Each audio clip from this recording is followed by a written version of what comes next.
Welcome to the Help, I Have a Narcissist in My Life podcast. I'm Laurel Slade-Waggoner. Episode 1, Narcissistic Control and Abuse Needs a Voice. Do you relate? Every time I talk to him, I feel worse about myself. He won't listen. Almost every conversation ends with me crying. He only does what he wants with no regard for anyone else.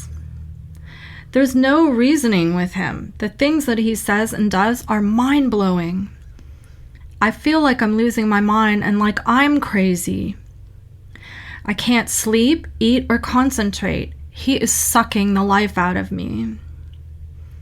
I'm afraid of him. I feel like it's my job to keep the peace. He's all over the place. One day he is nice to me, the next day he is screaming and swearing at me.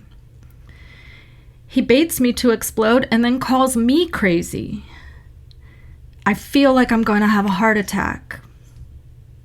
I'm stuck and there's no hope. Some days I don't even want to live anymore. I cry every day and have no energy to do anything. I hate him. I wish that God would take him off this earth. I feel like such a horrible person for thinking that. Saying no just doesn't work. He just ignores it.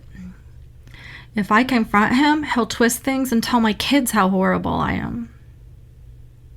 It's just easier to do what he wants so that I don't have to deal with his anger or name-calling. If I don't do what he wants, he will take my kids away from me. Do you relate to any of these comments? These are actual comments from individuals who have been the recipient of narcissistic control and abuse. Unfortunately, I hear comments like these all the time.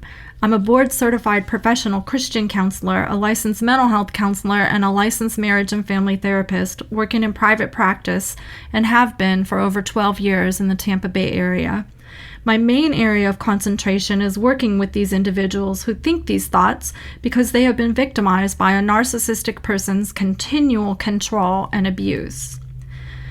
Although I wish differently, not everyone who has a narcissist in their life can afford counseling. So, in an effort to help those who cannot afford counseling, I wrote a book. It's called Don't Let Their Crazy Make You Crazy: How to Stay Sane and Strong When the Narcissist in Your Life is Trying to Control or Abuse You. I thought that publishing a book would pave the way for everyone who needed help to be able to have access to that help. I soon realized, however, that it might be dangerous for some victims of narcissistic control and abuse to have a book laying around that has the word narcissist in the title. Thus, this podcast series. Information that is free and safe to access for everyone who has been victimized by narcissistic control and abuse. My hope and prayer with this podcast series is twofold. First, I want everyone who has a narcissistic controller or abuser in their life to have access to help, and to truth, and to skills, to healing, and especially to hope. Second, I believe that the vast victimization which occurs at the hands of narcissistic control and abuse needs more of a voice, especially in the church. Why are we, as Christians, allowed to say someone has a clinical depressive disorder, anxiety disorder, eating disorder, or ADHD in the church, yet not say that someone has a diagnosable clinical personality disorder, without being shamed for saying it? Especially when the acknowledgement of the personality disorder can be so healing for the victims of the control and abuse, so that they can finally stop suffering silently and stop feeling crazy and isolated and not understood by anyone, especially their Christian friends. If we don't acknowledge clinical narcissistic personality disorder and the trauma that it causes its victims, the victimization will continue, and the narcissist's comfort will be protected instead of the well-being of the victims. Over the course of my counseling career, I've met with hundreds of women and men who have been victimized by a narcissistic person's controlling ways of making decisions and juvenile, hurtful ways of interacting that is nothing short of abusive. These individuals usually come for counseling totally exhausted and feeling hopeless, and completely powerless.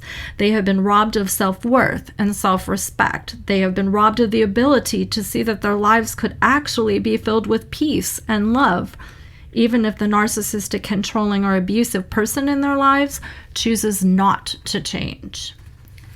They believe lies about themselves, the narcissistic individual's power over them, and about what their futures will be, and the futures of their family will be. In many cases, they even believe lies about God, their Heavenly Father, and His sovereignty and goodness. Believing these lies keeps them completely stuck and sits in the driver's seat of all of their decision-making. When people first enter into counseling, it is so anguishing to hear their stories and grasp a glimpse of their fears and hopelessness as their words spill out and their tears fall. I listen and tell them I understand. I really, really understand. And there is hope. And I do understand. I deeply understand. My own story is messy and full of more heartbreak than words can adequately express. Both of my parents struggled with narcissism in their own way, and because it was all I knew, I married and ended up divorcing someone who, like my parents, is also narcissistic, controlling, and abusive. It took me decades to figure out a plan for interacting in a healthy way with each of these narcissistic, controlling, and abusive individuals in my own life. And honestly, I'm still learning. I'm not talking about occasional selfishness. We all fall short of the glory of God, and in our humanity, behave selfishly at times. I'm talking about narcissistic personality disorder, persistent clinical narcissism that does not get better. In fact, sadly, in a lot of cases, it gets worse and more destructive over time. I'm talking about pervasive narcissistic rage or temper tantrums when they don't get their way. Intimidation when they're trying to invoke terror and create a sense of powerlessness in other people. Hurtful condescension, sarcasm, chronic criticism, sometimes subtle put-downs that purpose to make others feel inferior or incompetent. Manipulation in the form of blame shifting, where they have an absolute refusal to look at their responsibility and shift 100% of the blame to others. Derailing and rabbit trailing, where they direct the focus away from the issue at hand by bringing in unrelated or remotely related ideas.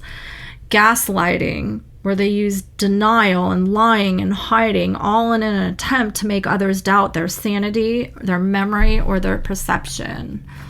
Destructive stonewalling, which is a refusal to communicate or engage in an issue. Sometimes this includes saying yes and not following through, or punishing people with silence.